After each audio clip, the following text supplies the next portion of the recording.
21장이죠. 21장 1절 여호와께서 말씀하신 대로 사라를 돌보셨고 여호와께서 말씀하신 대로 사라에게 행하셨으므로 사라가 임신하고 하나님이 말씀하신 시기가 되어 노년에 아브라함에게 아들을 낳으니 아브라함이 그에게 태어난 아들 곧 사라가 자기에게 낳은 아들을 이름하여 이삭이라 하였고 그 아들 이삭이 난 지 8일 만에 그가 하나님이 명령하신 대로 할례를 행하였더라. 아멘. 우리가 아브라함의 톨레도트에 대한 이야기를 시작을 해서 이제는 그 아브라함에게 약속하신 대로 아들을 주겠다라고 하는 그 약속의 성취의 장면 21장에 들어왔습니다.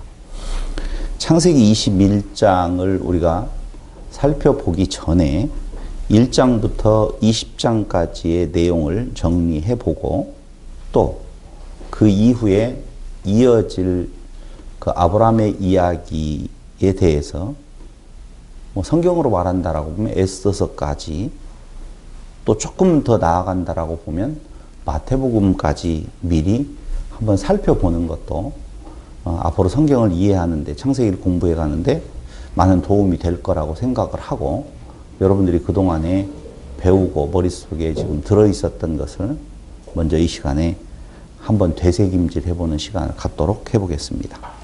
성경의 첫 번째 인물은 아담이죠. 분명히. 근데 그 아담이 출현하기 전에 사람 존재에 대한 내용의 출발점은 아시다시피 공허와 혼돈과 흑암이라고 말씀을 드렸습니다. 굳이 성경 전체의 흐름 속에서 본다라고 보면 혼돈의 물이라 이렇게 표현을 해도 이상이 없을 것 같아요. 그래서 티끌과 같은 존재, 물에서 나와서 어디로 옮겨지는 건가? 그게 바로 에덴으로 옮겨집니다. 그러니까 혼돈의 물에서 에덴 동산으로 옮겨지죠. 그리고 그 에덴 동산에 있는 우리가 알고 있는 아담과 하와 개인일 수도 있고 부부일 수도 있고 한 가족이라고 말할 수도 있는데 그 개인의 그 가족의 그 한 부부의 타락상이 이어서 에덴 동산에 이어서 나타나는 것을 우리는 살펴보았습니다. 그 타락한 아담과 하와에게 하나님께서는 사실은 자비를 베풀어 주시는 부분을 우리가 공부했죠. 그러니까 타락한 그에게 당연히 하나님의 심판이 있고 하나님의 심판은 그걸로 끝나지 아니하고 자비가 덧입혀지더라라고 하는 것 충분히 동의하고 기억하실 거예요. 하나님의 자비가 덧입혀진 뒤에 바로 아담과 하와를 통하여서 인류의 번성과 그 번성된 인류가 분열되어지는 부분을 볼 수가 있었어요. 그런데 아시다시피 인류는 번성하고 분열하면서 그 결과적으로 어떤 상태에 놓이게 되어지느냐라고 하면 그 인류의 번성이 곧 죄악의 번성으로 귀결되더라라고 하는 것이죠. 가인과 셋의 후손의 연합입니다. 가인의 후손과 셋의 후손의 연합, 이것을 하나의 단어로 말한다라고 보면, 존재의 단어로 말한다라고 보면 다 같이 네피림이었었죠. 네피림. 당연히 그 번성된 죄악 가운데 있는 인류를 향하여서 하나님은 심판하시면서 쓰는 단어가 바로 쓸어버리시겠다라고 하는 단어를 쓰시거든요. 그래서 죄악이 관영한 인류에게 하나님은 심판을 선언하고 그 심판을 실행하는데요. 그게 물로 그들을 쓸어버리는 것이죠. 그런데 우리가 공부한 대로 보면 그 심판하시는 중에 심판으로 완전히 끝을 내지 아니하시고 노아를 선택한 부분을 같이 살펴보았었어요. 그럼 조금 전에 말씀드린 것처럼 그 창세기에 첫 번째 나와 있었던 인물 아담이 그 하나님의 심판 중에 노아라고 하는 존재를 선택해서 인류의 톨레도트는 또 한 번 아담이 아닌 노아의 이름으로 계속 이어지는 것을 우리가 살펴보았습니다. 그럼 노아의 톨레도트, 노아 이야기는 어떻게 전개되어지느냐라고 하면 또 역시 그 노아의 첫 출발이 어디로부터 시작되어지냐면 혼돈의 물로 출발이 되어져요. 물 가운데에서 출발을 하지요. 그 물 가운데에서 출발했던 노아와 노아의 7 식구들은 결국 머무는 장소가 아담과 하와는 에덴 동산에 머물렀고 노아와 가족들은 아라랏산에 머물렀지요. 방주에서 혼돈의 물 가운데에서 나와서 어디에 아라랏산에 머무르게 되어집니다.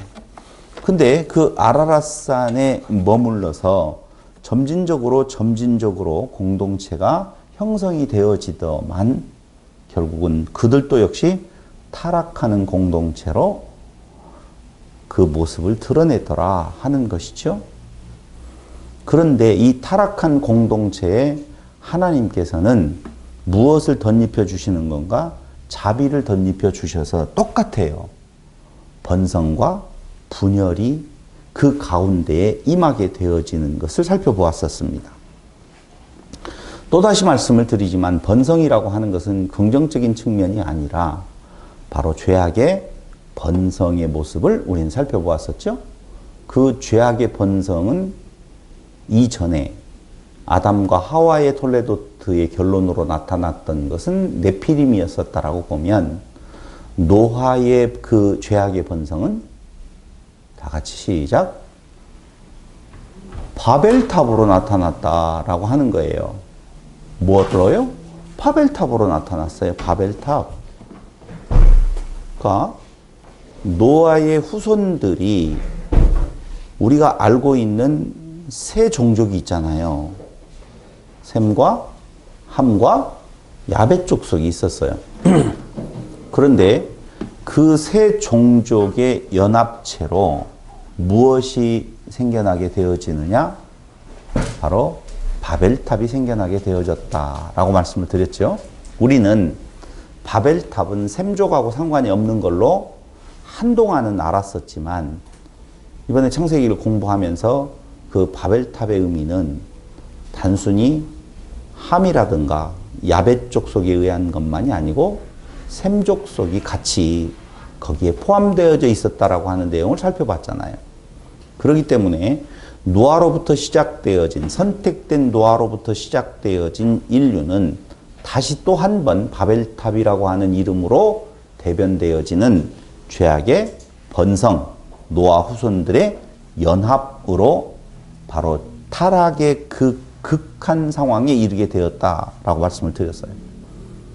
이때에 하나님께서 아담과 하와의 그 번성, 그 죄악의 번성에게 내려진 심판이 있었던 것처럼 여기 바벨탑으로 대변되어지는 인류의 죄악의 번성에도 역시 심판이 임하게 되어지죠. 그게 뭐예요?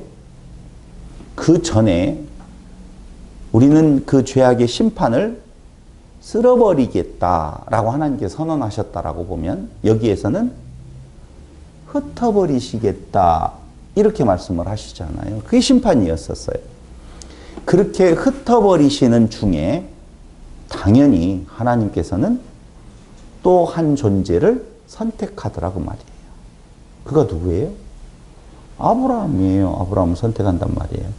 그럼 아담과 하와에서 선택된 노아, 노아의 그 후손들의 죄악의 번성 가운데서 선택되어진 아브라함.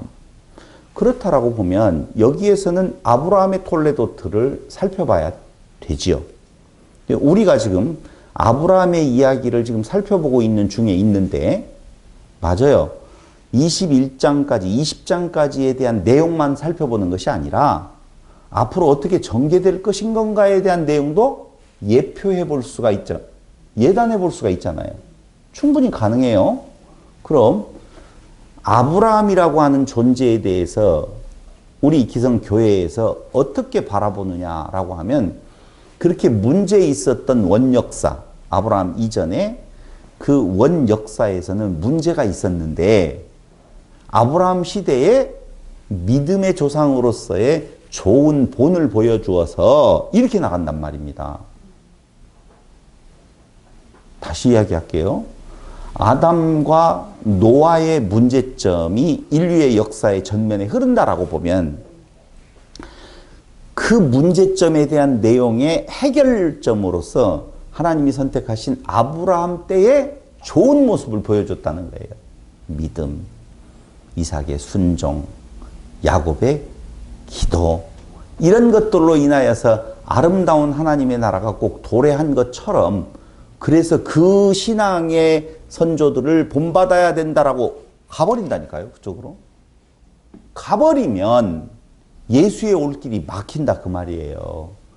그러니까 인류의 역사, 성경의 역사가 말하는 것은 조금 전에 아담의 역사와 노아의 역사를 말하는 것처럼 아브라함의 역사도 똑같은 전철을 밟게 되어서 결국은 사람으로서는 아니 되어지고 하나님 당신이 당신의 약속을 이루실 분으로 오실 길을 지금 예비해 가고 있는 거라고 말해야지, 그 가운데 갑자기 아브라함이 굉장히 훌륭한 것처럼 말해버리는 것은 논리적으로도 맞지 않다 그 말이에요.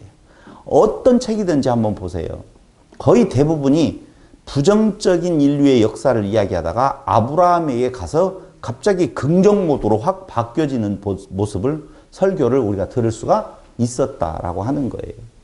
그래서 다시 아브라함을 우리가 분석해 본다라고 보면 아브라함도 역시 어디에서 불러내느냐 하면은 혼돈의 물 가운데에서 불러냅니다. 그 혼돈의 물이 어디예요? 유브라데스 강, 티그리스 강, 바벨론이 융성했던 그 지역이에요. 이제 좀 이해가 되죠? 네. 거기에서 불러내어서 어디로 그들을 옮기느냐 하면은 뻔해야죠.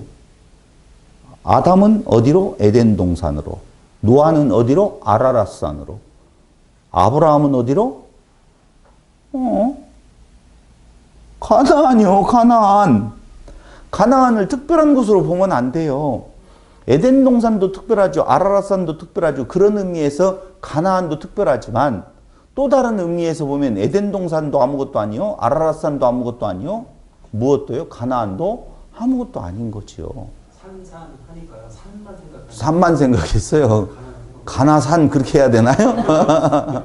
아라랏산, 에덴 동산, 가나안산 이렇게 해야 되나요? 거기가 바로 그곳에서 불러내어서 아브라함을 불러내어서 혼돈의 물에서 불러내어서 어디로 보낸다? 가나안으로 보낸다 그 말이에요. 봐봐요. 에덴 동산에서 쫓겨나고 아라랏산에서 추방당하고요. 어디에서요? 가나안 땅에서도 흩어야 돼요. 당연히. 그럼 우린 벌써 끝까지 가버렸어요. 어디에서요? 육적인 가나안 땅에서 이스라엘을 다 추방시켜버렸잖아요. 에덴 동산에서의 추방, 그때 그 배가 머물렀던 아라랏산에서의 추방. 역유로 말하면은요, 오늘 마지막 때에 교회가 추방당해야 될 장소가 어디예요? 교회예요. 성도가 추방당해야 될 곳이 교회라고요. 그러니까 육적인 교회의 개념에서 어디로 추방을 당해야 되는 건가? 그리스도에게로 추방당해야 된다 그 말입니다. 그게 다 그런 단계를 거쳐서 지금 인류의 역사는 하나님의 계획대로 잘 흘러가고 있다는 것입니다. 혼돈의 물 가운데서 가나안 땅으로, 그 가나안 땅에서 타락되어질 때에 누가 타락을 해요? 이스라엘이 타락한다고요. 아브라함의 타락상을 보여주잖아요. 어디에서요? 가나안 땅으로 옮겨놓고 그 옮기는 과정에서 또 가나안 땅에 흉년이 들어서 애굽으로 내려갔었을 때에 아브라함은 당연히 타락한 존재. 누구도요? 아브라함의 아내도 똑같고요. 그때에 그 타락한 그들 위에 뭐가 덧입혀진다고 나와 있어요? 하나님의 자비가 덧입혀진다. 그 하나님의 자비에 대한 내용이 창세기 21장 지금 내용이에요. 위치가 어디에 있는 건가, 오늘 공부할 위치가 어디에 있는 건가를 여러분들에게 미리 지금 말씀을 드리는 것이죠. 그럼 당연히 하나님의 자비가 그들에게 덧입혀질 때에 그 다음 단계는 뭐였었어요? 번성과 분열이라고 하는 내용이에요. 그래서 이스라엘의 번성이 지금 아브라함 여기서부터 자비가 베풀어진 때로부터 점진적으로 번성해 간다라고 하는 거예요. 근데 이 점진적으로 번성의 단계가 아시다시피 애굽에 가서 도저히 번성할 수 없는 가운데에서 번성이 이루어지잖아요. 근데 이스라엘 백성들이 그 애굽의 그 상태에서, 죄악이 관영한 상태에서 광야로 빠져나와 광야에서 가나안 땅으로 들어갔었을 때 그들은 번성하고 또 번성하여 오직 하나 되어서 하나님 앞에 서 있는 것이 아니라 다시 또 분열되어지는 모습을 보여주더라라고 하는 겁니다. 이 분열이 결국은 가나안 땅의 죄악의 번성으로 가득 차게 되어져요. 가나안 땅에 죄악이 번성했습니까? 안 했습니까? 가나안 땅에서 제가 죄악의 지금 번성이라고 그랬잖아요. 이게 지금 무슨 말인지 잘 이해가 안 될지도 몰라요. 에덴 동산에서의 아담의 모습이나 방주에서의 노아의 모습이나 가나안 땅에서의 이스라엘의 모습이나 다 죄악의 번성이라고 놓고 본다면 이스라엘의 죄악의 번성은요, 가나안 땅에서 잘 들으셔야 돼요. 이게 이제 정말 중요한 포인트예요. 예수님께서 왜 오셔서 이스라엘 사람들, 유대인들을 향하여서, 바리새인들, 서기관들을 향하여서 뭐라고요? 외식하는 자들이라고 말하잖아요. 그러니까 이스라엘의 그 타락의 근국은요, 우리가 알고 있는 것처럼 윤리와 도덕적인 타락을 말하는 것이 아니라 그 율법을 자기 것으로 만들어서 자기의 을을 세우자 네피림, 을을 세우자 바벨탑, 을을 세우자 율법 지킴, 이렇게 떨어지는 거라고요. 이거 상당히 중요한 이야기인데 다시요. 죄악의 번성이라고 하는 것은요, 우리가 일반적으로 생각하는 것처럼 윤리 도덕적인 개념이 아니라고요. 그때의 그 에덴에서도 선악지식나무로 우리가 선하게 살자는 죄악이고요. 그게 끝간데 같이 가는 거고요. 노아 시절 때에도 마찬가지로 바벨탑을 쌓아서 우리가 하나님을 잘 섬겨드리자라고 하는 의미예요. 그게 이어지는 그 죄악의 관영함이 가나안 땅에서 이스라엘 백성들에 의해서 이루어지는데 그게 바로 율법을 우리가 잘 지켜야 된다라고 하는 거예요. 근데 우리가 보편적으로 알고 있는 상식은 율법을 표면적으로 어긴 걸로 보는데요. 아니요. 표면적으로 지키는 것이 그 율법이 가지고 있는 진짜 이면에 대한 내용을 어기는 것이 되어진다 그 말입니다. 그게 바로 가나안 땅의 죄악의 번성, 율법 지킴이라고 제가 정리해 드린 내용이라고 보시면 돼요. 당연히 그들에게 하나님의 심판이 있지요. 심판은 어떻게 되어진다고요? 처음에 쓸어버리자, 두 번째 흩으자, 세 번째 흩어버리심이에요. 존재가 남지 아니하도록 그 율법에 대한 의로 말미암아 그들의 존재가 있지 아니하도록 그들을 다 흩어버리시고 쓸어버리시는 거예요. 그럼 그 뒤에는 그 흩어버리고 쓸어버리시는 심판에는 꼭 뭐가 있어요? 남김이 있잖아요. 누구를 남기셨고? 아담과 하와에서 누구를 남기셨고? 노아를 남기셨고, 노아에서 아브라함을 남기셨고, 아브라함에게서 이삭이라고 말을 하면 틀리지는 않지만 그 과정은 그렇고 결론적으로 말한다라고 보면 신약 성경이 말하는 다윗의 자손 예수를 남기신 거예요.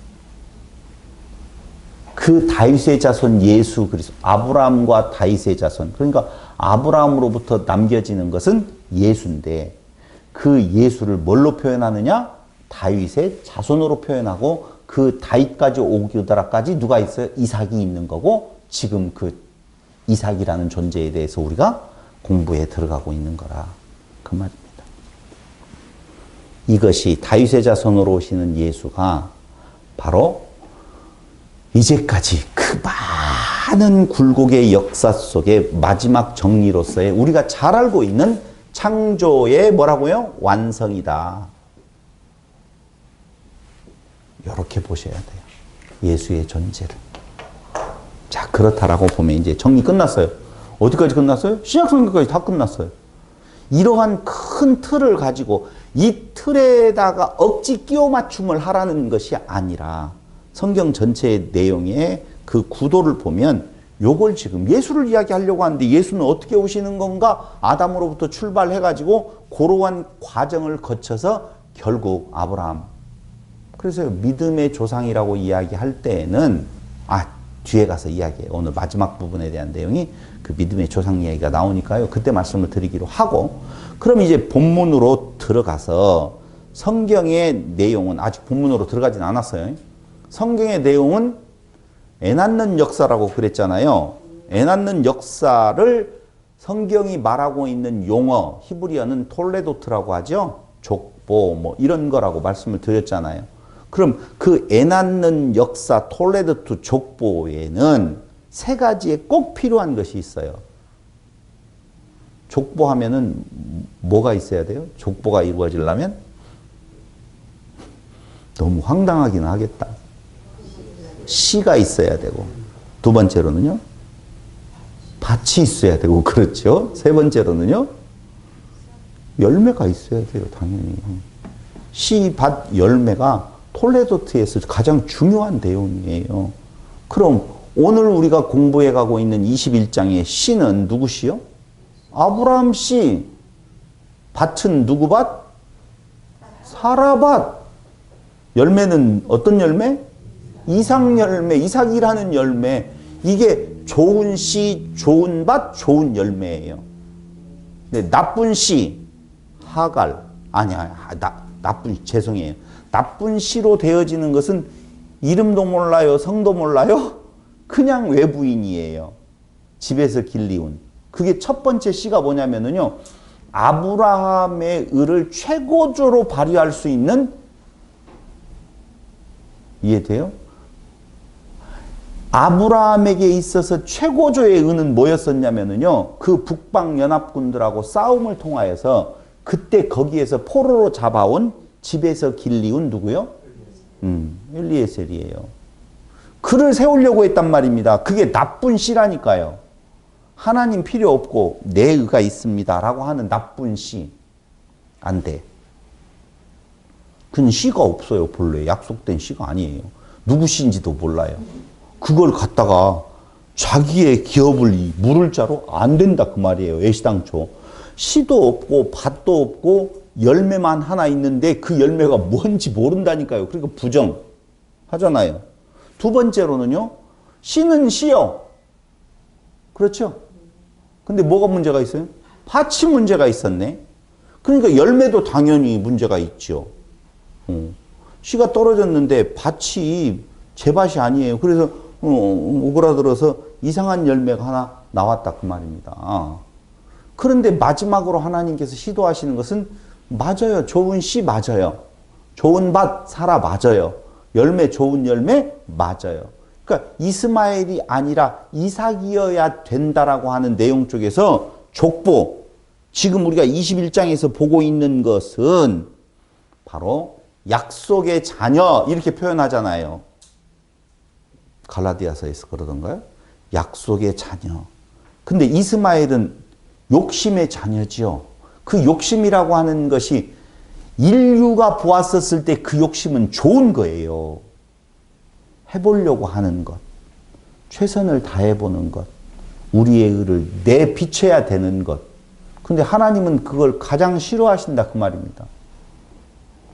그래서 성경은 뭐라고 이야기하는 건가? 욕심이 잉태한 즉 죄를 낳고 죄가 장성한 즉 사망에 이른다라고 할 때 그 욕심이 뭐냐? 인간의 의를 말하는 것이에요. 요거 봐봐요. 아, 이거 참 물 뿌리게 좋으네. 욕심나네. 잉태한 즉 죄를 낳아 호주머니에 넣고 가버렸어. 그럼 죽음이다? 그 말 아니에요. 성경이 말하는 욕심이 잉태한 즉 죄를 낳고 죄가 장사한 사망을 난, 이거 훔쳤다고 사망에 이르는 죄 아니라니까요. 근데 우리는 그걸 생각을 해요. 욕심이 잉태한 즉 죄를 낳고 죄가 장사한 사망을 낳는다라고.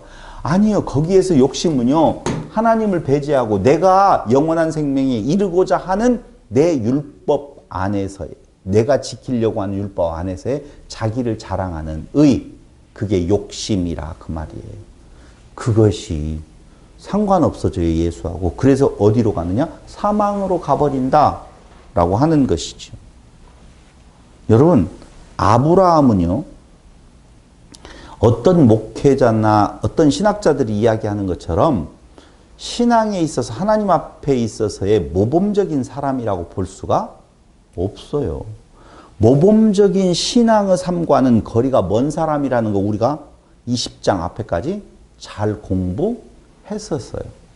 두 번째, 아브라함을 믿음의 조상이라고 이야기할 때요, 그 믿음의 조상이란 믿음은 소유 부분에 있어서의 하나님 것이지 예수님 것이 우리 것이 아니라고 그랬잖아요.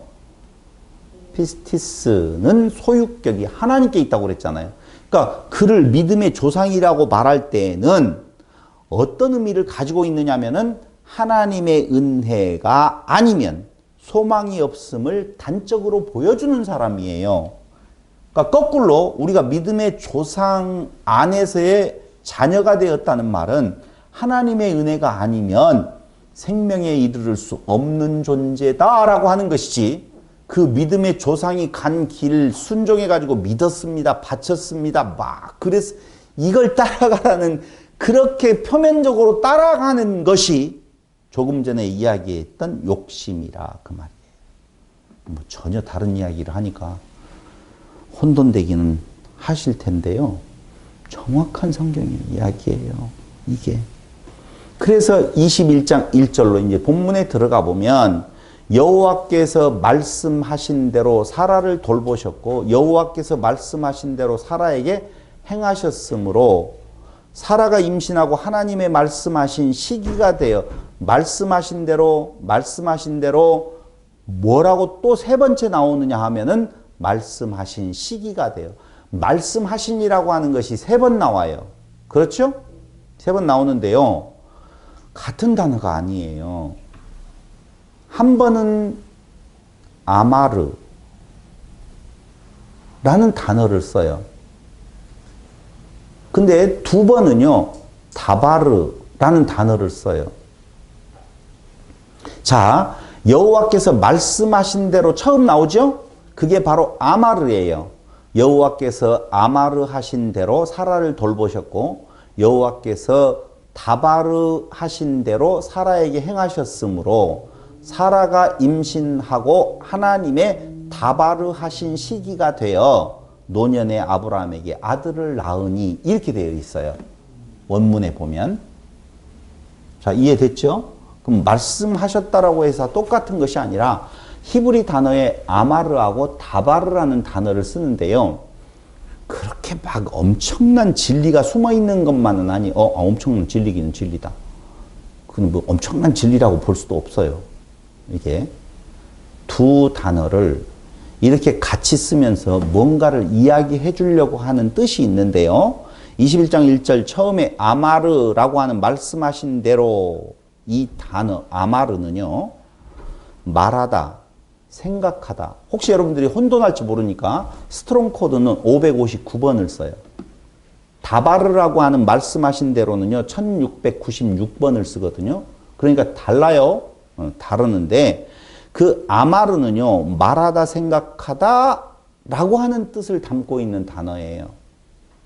다바르는요 말하는 것 다바르라고 해요.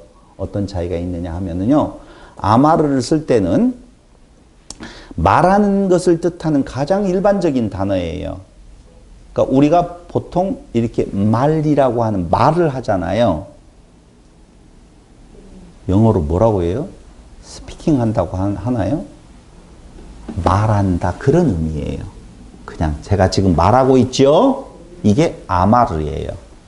다바르는요 어떤 뜻을 가지고 있느냐면요 말의 내용을 성취하는 행위와 열매까지를 담고 있는 뜻이에요. 자, 하나님의 말씀은 그냥 허공으로 흩어짐이 있어요, 없어요? 없어요. 근데 그 하나님의 말씀이 분명히 그 말씀대로 이루어져서 성취되어질 때의 개념으로 보면 다 바르지요. 근데 그 하나님의 약속을 말로 표현해 낼 때는 바로 아마르 하신다 그 말입니다. 조금 더 여러분들이 자세히 봤으면 좋겠다라고 생각을 하고 성경 구절을 한번 찾아본다면 출애굽기 1장 1절을 한번 보시죠. 출애굽기 1장 1절. 이따 어디에 가서 보면은요, 이게 쫙 나타나게 되어 있어요. 출애굽기 1장 1절 제가 한번 읽어드리겠습니다. 야곱과 함께 각각 자기 가족을 데리고 애굽에 이른 이스라엘 아들들의 이름은 아니 뭐요? 제가 지금 출애굽기 1장 1절이라고 했나요? 네. 4절을 한번 보세요. 죄송해요. 뭔가 지금 11장 1절이요. 아이고 정말 죄송합니다. 일자를 하나 빼먹으니까 이렇게 달라지네요. 11장 1절. 11장 1절. 여호와께서 모세에게 이르시기를, 자, 모세를 앞에다 놓고 뭔가 말했죠? 여러분들이 단어 아마르, 다바르 이야기해 보세요. 시작. 아마르. 이르시기를 바로와 내가 이제 한 가지 재앙을 바로와 애굽에 내린 후에야 그가 너희를 여기서 내보내리라. 그가 너희를 내보낼 때에는 여기서 반드시 다 쫓아내리니 백성에게 말하여 사람에게 각기 이웃들에게 은금패물을 구하게 하라 하시더니, 여기 백성에게 말하여라고 하는 말은 무슨 단어를 쓸까요?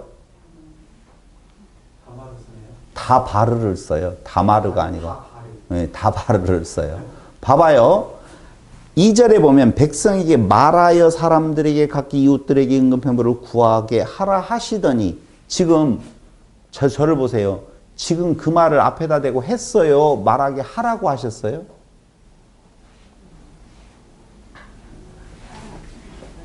말하는 자가, 듣는 대상자가 있어서 그 소리를 내어 글로 듣게 해요. 아마르예요. 근데 여기 1절에는요. 여호와께서 모세에게 아마르 이르시었어요. 지금 직접 말했어요. 아마르. 근데 2절 보세요. 백성에게 말하여 사람들에게 각기 이웃들에게 은금패물을 구하게 하라 하시더니, 여기는 지금 백성에게 직접 말하고 있어요? 아니에요. 이해됐죠 이제? 그러니까 그렇게 하라고 말씀하신 이유가 있어요. 그 일을 그대로 성취해서 그 일을 행하라 라고 하는 의미로 보면 뭘 쓴다고요? 다바르를 써요. 4절. 모세가 바로에게 이르되, 뭘 쓰겠어요?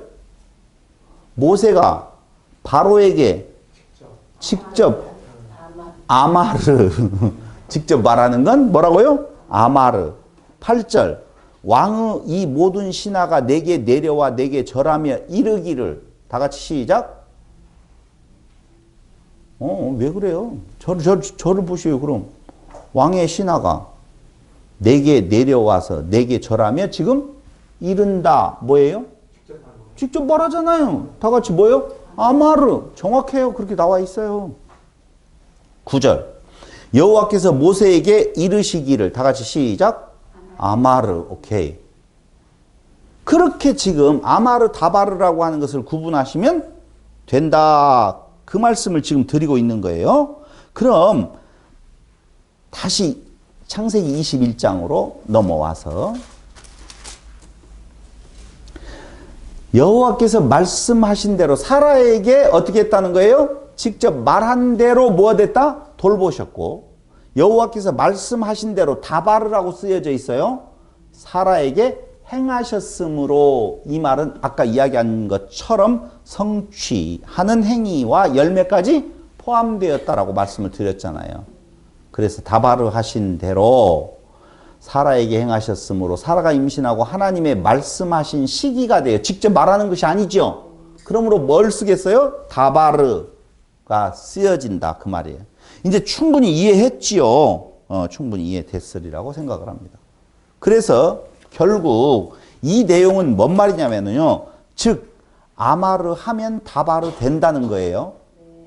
하나님께서 직접 누군가 앞에서 말하면 그 말을 낸 그것은 틀림없이 이루어지는 다바르 말씀이 된다 그 말이죠. 그래서 아마르 하신 대로 다바르 하셨다. 그럼 이걸 바꿔서 이야기할게요. 다바르 하신 시기가 되어, 이 말이 뭔 말이에요? 2절. 하나님이 다바르 하신 시기가 되어, 이렇게 알겠죠, 이제? 그럼 여기 이제, 이거 중요한 단어예요. 뭐가 돼요?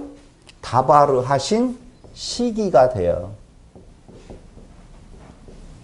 요 단어가 제가 오늘 여러분들에게 조금은 정확하게 좀 말하고 싶은 것이에요. 다바르 하신 시기가 되어라고 할 때 그 시기라고 하는 말은, 시기가 되어라는 말은요, 스트롱 코드 4150번인데요. 모에드라고 하는 단어입니다. 모에드. 모에드는요, 정한 때, 정한 장소, 정한 모임을 이야기를 하는데요. 장소나 모임은 놓아두고 정한 때예요. 때. 그럼 우리는 하나님의 약속하신 때 하면 생각나는 것이 뭐냐면요. 이런 거예요. 이제 때가 되었어. 이 어려운 시기를 지나서 부자가 된 시기가 때가 된 것 같아. 맞아. 이제 우리 교회도 부흥의 때가 되었어. 다 그 하나님의 때를 이야기할 때 좋은 의미로 쓰이고, 두 번째로는요.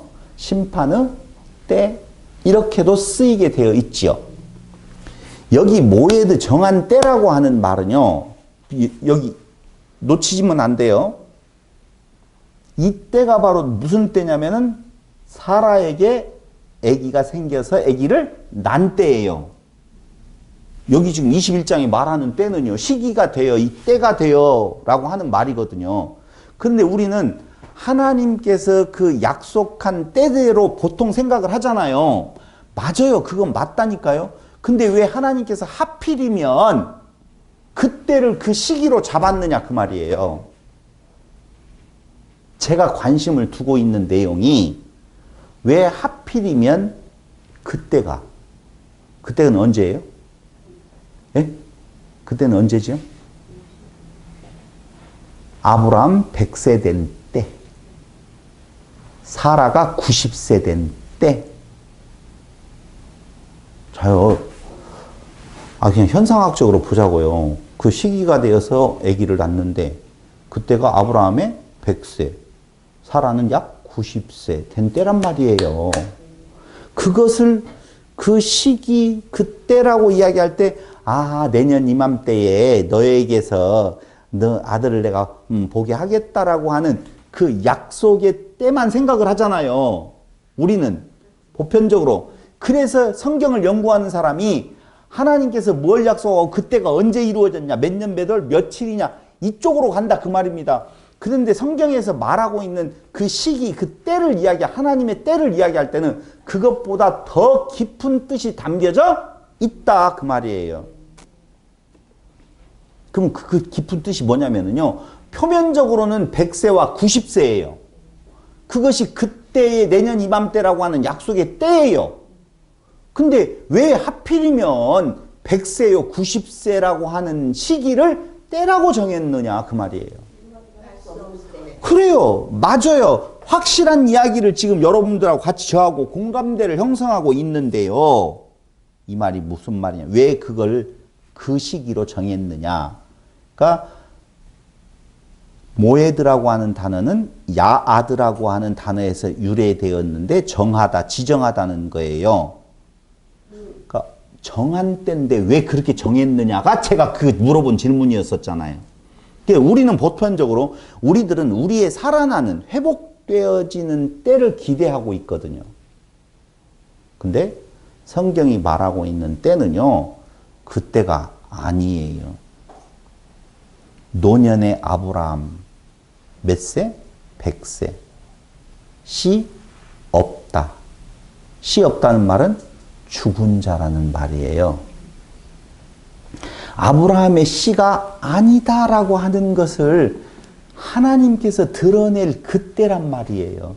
그러니까 때는요, 사람은 죽고 하나님만이 등장할 수 있는 그 시기를 때라고 지금 이야기를 한다. 성경이 말하는 때는 그걸 지금 이야기를 하고 있어요. 신약 성경에서요, 예수님께서 예루살렘으로 올라가시는 데에 남들은 가기 싫어하는 사마리아로 가잖아요. 그때에 거반 죽게 된 자 있죠. 그 거반 죽게 된 자는 죽었다가 맞아요. 죽은 때라니까. 그때 찾아간다니까요. 그때. 우리가요, 마태복음 9장 12절이나 마가복음 2장 17절, 누가복음 5장 31절, 여기에 보면은요, 그 하나만 찾아보죠. 마태복음 9장 12절. 다 똑같은 내용이에요. 세 개의 복음서가. 마태복음 9장 12절. 예수께서 들으시고 이르시되 건강한 자에게는 의사가 쓸데없고 병든 자에게라야 쓸데 있느니라. 무슨 이야기인지 금방 잡혀버리죠? 건강한 자에게는 의사 쓸데없어요. 병든 자에게 쓸데 있는 거예요. 죽은 자에게 생명의 주 되시는 그리스도가 필요하지 산 자에게 무슨 예수가 필요하겠느냐 그 말이죠. 그러니까 그때라고 하는 것은 우리가 완전히 죽을 때 그걸 말하는 거예요. 그걸. 로마서 아주 중요한 내용인데요. 아니, 창세기부터 본다면 17장 17절. 거기에 17장 17절 이렇게 나오네요. 아브라함이 엎드려 웃으며 마음속으로 이르되 100세 된 사람. 여기 100세가 나오잖아요. 이미 앞쪽에서. 100세 된 사람이 어찌 자식을 낳을까? 사라는 90세니 어찌 출산하리요? 이렇게 말을 해요. 그러니까 아브라함이 100세 된 때에 낳는데 이미 앞에서 100세 된 자가 뭘 낳기는 몰라요. 라고 하는 내용이에요. 그러니까 이 이야기는요, 계속적으로 아브라함은 없다. 지금 그 말을 하려고 하는 거예요.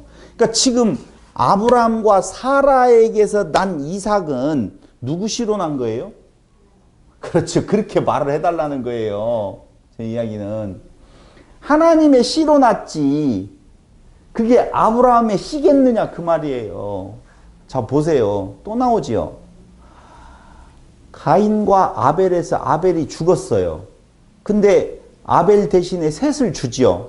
그 씨는 누구 씨예요? 아담의 씨예요? 하나님의 씨예요?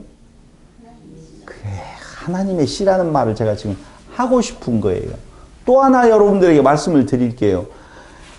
우리가 알고 있는 요셉과 마리아를 통해서 난 예수는 누구 씨예요? 하나님 씨예요.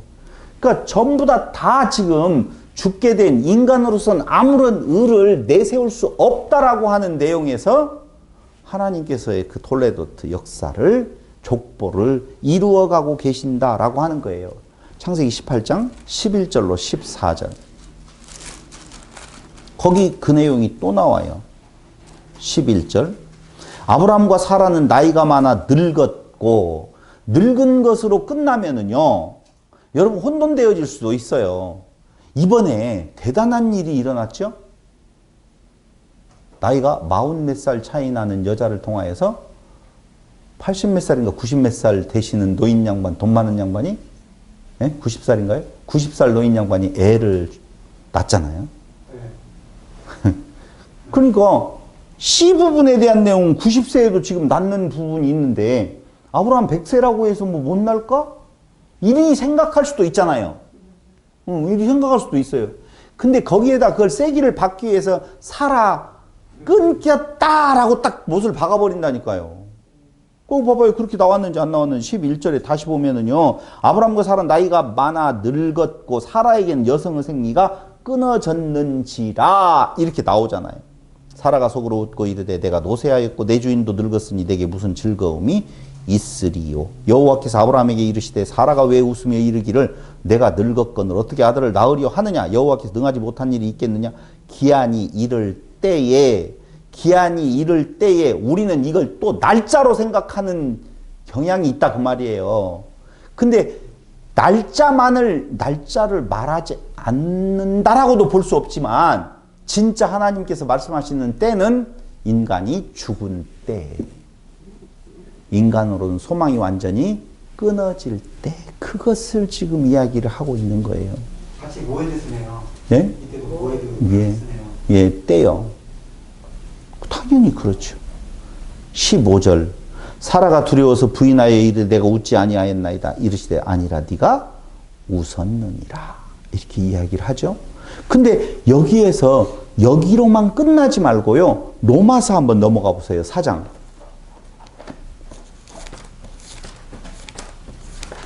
로마서 4장 17절로 24절 중에서 19절고 22절을 보면은요.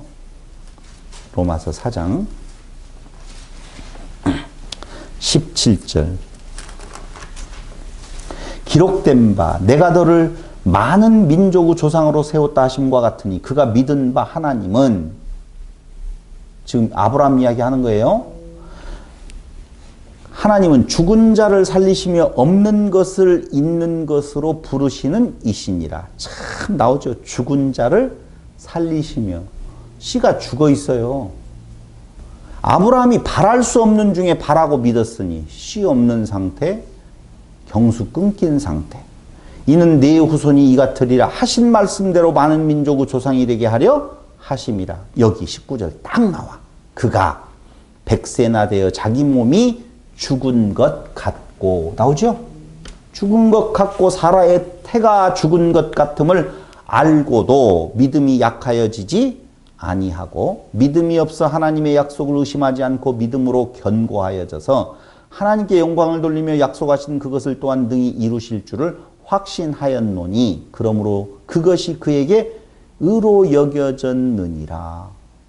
그것이 그에게, 그것은 뭐예요? 이런 데에서 이제 문제가, 예? 그것이 그의 의로 여겨졌다. 내가 하는 게 아니지요. 이게 그 믿음의 본질이에요.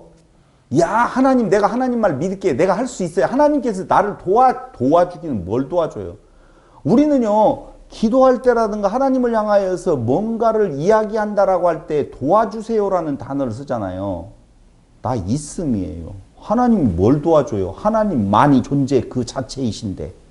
그러니까 여기에서 말하는 것은요, 내가 잘 믿어볼게요. 하나님이 도와주신다라고 하면 그런 의미로서의 믿음의 조상, 그가 그 가운데서 있을 수 없는 가운데 내가 그 믿음은 내가 죽었는데도 당신이 도와주면 내가 아기를 가질 수 있어요. 그 믿음이 아니라 사람으로서는 안 된다는 것을 알았습니다. 그 말이에요.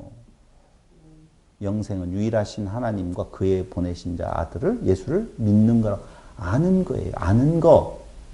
믿음은 아는 거라니까요. 무엇을 아는 것이 그의 믿음이라고 인쳐주었느냐 하면은 나는 안 돼요. 하나님만이 그 일을 하셨네요. 라는 것이 그 믿음의 조상 아브라함의 믿음이요. 우리도 역시 다 같이 우리의 믿음의 조상된 아브라함을 따라서 믿음의 후손이 되었다면 다 같이 시작. 나 없어요. 그게 그 믿음의 의미라 그 말이에요.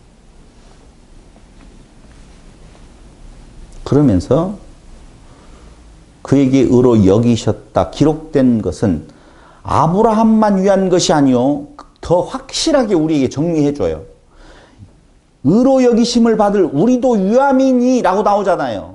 그러니까 이 말을 논리적으로 잘 보시면 아브라함이 특별히 자기의 무언가를 하나님 앞에 보여줬다 이런 말이 아니라는 것은 우리에게도 유함이다라고 이야기를 하잖아요. 그의 행동이. 그럼 뭐 아브라함은 그렇다 치더라도 우리가 잘못 해석했던 아브라함의 믿음의 행동을 할 수 있어요? 없어요? 없잖아요. 그런데 그것도 똑같다라고 말하는 것은 아브라함의 믿음은 그 아브라함이 하나님의 말씀을 내가 믿어줄게요라고 하는 그런 믿음이 아니라 나로서는 할 수 없어요. 난 죽은 자예요 라고 말하는 그것이 믿음이라 그 말이죠. 의로 여기심을 받을 우리도 유함이니 곧 그게 뭐냐? 예수 우리 주를 죽은 자 가운데에서 살리신 이를 어떻게 믿는 자니라. 이런 것이 막 머리 아파요. 우리는 믿음하면 내가 막 내 의지를 더해가지고 막 믿어주는 걸로 알고 있잖아요. 아니요. 여기서 말하는 살리신 이를 믿는 거라고 하는 말은 살리신 이밖에는 없습니다. 그 말이에요. 사람으로서는 할 수 없습니다. 예수는 우리가 범죄한 것 때문에 내줌이 되고 또한 우리를 의롭다 하시기 위하여 살아나셨느니라. 다 같이 예수 그리스도밖에는 없습니다. 지금 그 말을 정확하게 해주고 있다. 그 말이죠.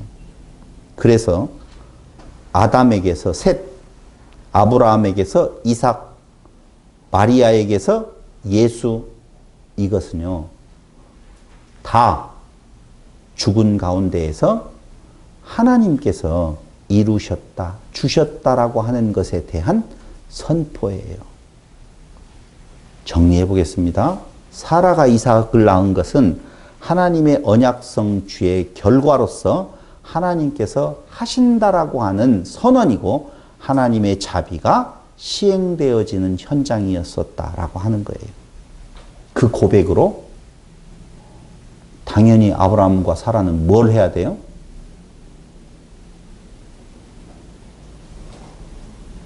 할례를 행해야 되죠. 왜요? 그렇게 되어지면 너희는 할례를 행하라. 이미 그렇게 말씀하신 대로 그렇게 행했다 그 말이에요. 그 말은 할례를 행했다라고 하는 것의 특별한 의미는요. 뭐라고요? 우리 의가 아닙니다. 그 말이에요. 지금 뭐 별것 있는 줄 아세요? 17장 9절로 14절 그 내용이 거기에 해당되어진다고요. 할례를 시행하라라고 미리 말하잖아요. 그러면서 이제 본문 21장 6절로 7절 지금 5절까지 같이 봤습니다. 창세기 21장 5절까지 봤으면 아브라함이 그의 아들 이삭이 그에게 태어날 때 100세라. 굳이 이렇게 100세라고 딱 못 박은 이유 아까 설명했어요. 그럼 6절로 보면은요. 사라가 이르되 하나님이 나를 웃게 하시니 듣는 자가 다 나와 함께 웃으리로다. 봐봐요. 이렇게 보면 돼요. 우리는 이게 너무 이삭이 나 너무 좋았어. 하고 듣더니 옆에서 축하해. 이런 줄로 알고 있잖아요. 지금. 정확하게 보면은요.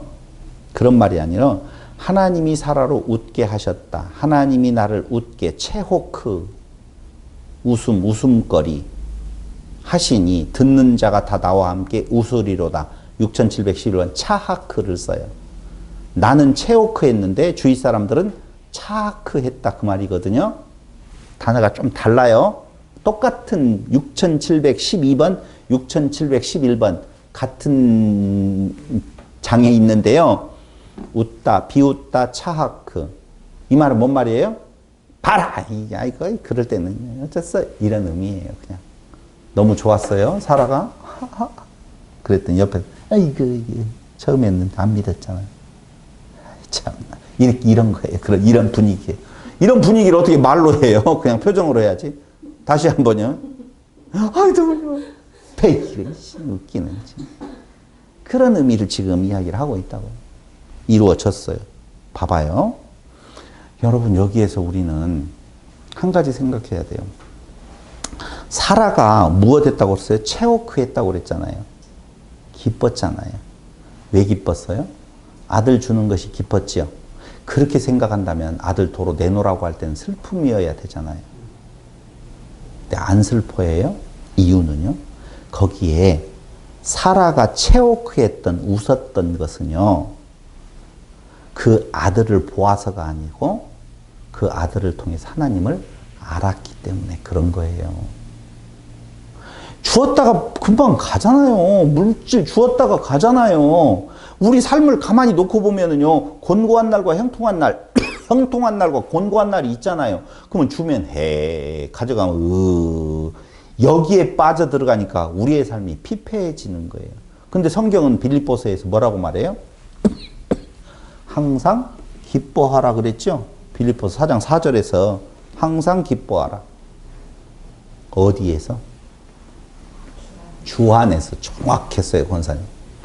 주 안에서 항상 기뻐하라. 이것이 참 기쁨이다 그 말입니다. 아들 난 기쁨은 세모. 하나님을 아는 것이 참 기쁨, 동그라미. 이해됐어요? 그러니 나타난 현상으로 인하여서 항상 기뻐하라라고 하는 내용이 아니에요. 주 안에서 어떤 상황에 있든지 간에 기뻐할 수 있는 이유는 하나님을 알기 때문에 그래요. 근데 그게 인생의 곤고한 날 가운데에서 그 기쁨을 하나님을 아는 것이 피곤하잖아요. 형통한 날 가운데에서 하나님을 좀 알아갔으면 좋겠잖아요. 기왕이면 이 건물도 우리한테 주시고 여기에서 예배당 만들어 놓고 저 앞에다가 세계에서 온 사람들 다 모여놓고 여기에서 옥상에다 딱 마이크 설치해가지고 신천지 되는 것 같아요. 맞아요. 그런 부분에 대한 내용 아니라고요. 우리에게 곤고한 날과 형통한 날은 둘 다 똑같이 하나님을 알아가는, 하나님을 알게 하시는 하나님의 교육의 현장이라 그 말입니다. 둘 다 감사할 일이죠. 근데 왜 그렇게 힘든지 모르겠어요, 사실은. 힘들었어요. 누구도요? 아브라함도요? 이삭도요? 아니요. 사라도요? 다 힘들었어요. 왜요? 겉으로 보는 것에 마음이 쏠려 있으니까 그렇다 그 말이에요. 그런데 그들이 아니요, 그가 알았어요. 뭘 통해서? 앞에 그들이 없어지는 그 과정을 통하여서 진짜 하나님만이 존재이시구나 라고 하는데요. 여러분, 다 없어져요. 눈에 보이는 거. 뭐 얼마나 오래 갈 것 같아요? 다 없어져요. 근데 우리는 거기에 온통 다 매여 있어요. 아니요, 젊을 때라면 또 이해가 되지만 나이 먹어서도 매이네요. 60이 넘어가가지고 이제는요, 이렇게 어저께 산에 한번 갔다 왔더니요, 지금 온 몸이 지금 뭐 장난 아니에요. 제가 봤었을 때. 그런데 우리는 그거에 온통 가치를 다 두고 그게 건강하고 그게 좋은 일로 인하여서 맛있는 건 뭐 온통 다 그렇게 되어져 있어. 룻기 1장 19절로 22절에 보면은요, 나오미라고 하는 존재가 나와요. 룻의 시모지요, 시어머니인데요. 이제는 남편도 잃고, 아니, 직접 봐야 돼요. 뭐라고 표현하고 있는지. 룻기 1장 19절로 22절.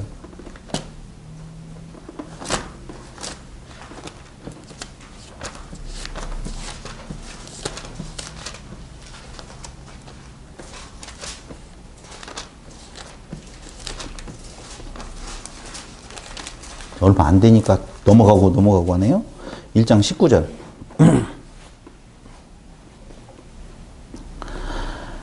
이에 그 두 사람이, 이거 이제 여기 앞에 장면은 다 아시겠죠?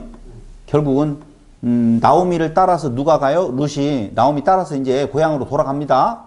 돌아가는데, 이에 그 두 사람이 베들레헴까지 갔더라. 베들레헴에 이를 때 온 성읍이 그들로 말미암아 떠들며 이르기를, 이가 나오미냐 하는지라. 나오미가 뭔 뜻이 있죠? 희락, 나의 기쁨이라는 뜻이 있거든요. 너 나오미지? 라고 이야기했더니요, 나오미가 그들에게 이르되 나를 나오미라 부르지 말고 나를 마라라 부르라. 마라라고 하는 것은 쓴, 괴로움 그 말이에요. 마라의 쓴물이라고 한때 나오는 거예요. 부르라. 이는 전능자가 나를 심히 괴롭게 하셨음이니라. 두 번째요, 더 중요한 이야기. 내가 풍족하여 나갔더니, 이렇게 나오죠. 풍족하여 나갔다가 거기 여호와께서 내게 비어 돌아오게 하셨느니라. 비어 돌아오게 텅 빈이라는 의미예요. 내가 풍족하게 나갔는데 완전히 거지가 되어져서 돌아왔다. 여호와께서 나를 징벌, 그렇죠? 여호와께서 나를 징벌하셨고 전능자가 나를 괴롭게 하셨거늘 너희가 어찌 나를 나오미라 부르느냐 하니라. 그 말이에요. 그렇죠? 자, 나오미예요, 마라예요? 근데 재미난 것은요, 이 나오미의 며느리가 나오미에게 있어서는 수치거든요. 누구 잡아먹은? 남편 잡아먹은? 아들 잡아먹은? 수치거리예요. 근데 그 수치거리가 어떻게 되어져요? 룻기 3장과 4장에서 보면은요, 상황이 반전이 되어져요. 자기의 치부 알죠? 자기의 치부가 도리어 나오미에게 위로가 되어진 내용이네요. 어디까지 룻기는 이야기하냐면은요, 4장 16절로 17절에서 룻의 아기 오벳을 자기의 아들로 취하여서 양육하는 나오미가 나온다고요. 여러분, 털리는 게 좋아요. 누구에게 털려요? 하나님께 완전히 털리는 게. 내가 풍족하여 나갔어요. 그게 이스라엘이에요. 있는 줄 알았어요. 근데 그걸 털리고 돌아올 때 나는 살 소망을 잃었다라고 생각하면서 나를 마라라라고 이야기하는데, 그 마라의 쓴물에서 결국은 진짜 참 안식, 참 기쁨이 오게 되어져 있다라고 하는 거예요. 그 뒤에 나오는 것은 뭐가 나오겠어요? 하갈과 이스마엘을 쫓아내죠. 근데 그 하갈과 이스마엘이 쫓겨난 것을 통하여서 뭔가 우리가 알아야 될 내용이 있어요. 미리 시간이 다 됐기 때문에 공부해 오시면은요, 하갈과 이스마엘의 존재에 대해서 신약 성경이 말해주는 부분이 있네요. 거기가 어디냐? 갈라디아서 4장 1절로 31절에 보면 하갈과 이스마엘이 어떤 존재인 줄을 나와 있어요. 그러므로 오늘 여러분들에게 정리해서, 사실은 여기까지 이야기하려고 그랬었어요. 근데 거기까지 못 들어가네요. 자, 이렇게 문제를 던지고 오늘 말씀 마칩니다. 여러분들은 아브라함과 사라의 자녀예요? 계열이에요? 하갈과 이스마엘의 계열이에요? 하갈과 이스마엘의 계열이면 쫓겨나 버렸잖아요. 그래요. 지금 권사님 말씀하신 대로 당연히 무엇 해야 돼요? 쫓겨나야 돼요. 그런 의미에서 젖을 뗀 후라고 하는 단어가 나와요. 젖을 떼다라고 할 때 이 단어는요, 성경의 히브리 말로 보면 가말인데요. 그 가말이라고 하는 것은 젖을 떼다, 읽다, 행하다라고 하는 뜻인데, 또 성경 사전에 보면은요, 그 밑에 가서 뭐라고도 나와 있냐면 낙타라는 단어도 요 가말을 써요. 가말, 낙타 나와 있어요. 낙타. 아니요, 낙타. 타고 다니는 낙타, 쌍봉낙타. 쌍봉이라는 말 내가 집어넣은 거 낙타예요. 낙타는 어디에 살아요? 사막. 젖을 떼면 어디로 가야 돼요? 사막으로 가야 되죠. 훈련 받아야 되죠. 이러이러한 내용들, 저러저러한 내용들이 있어요. 그게 갈라디아서 4장 1절로 31절에서 보면 여기 하갈 그리고 이스마엘이 왜 쫓겨나는 건가에 대한 내용을 알 수가 있는 것입니다. 오늘은 여기까지만 말씀을 드리고 마치겠습니다. 기도드리겠습니다. 고마우신 아버지 하나님, 하나님의 은혜가 아니고서는 어떤 소망도 품을 수 없음을 다시 한번 우리는 알게 됩니다. 하나님 앞에서 없는 존재로서 주 안에서의 참 기쁨이 우리를 지배하는 성도들이 되게 하여 주시기를 예수님의 이름으로 기도드립니다. 아멘.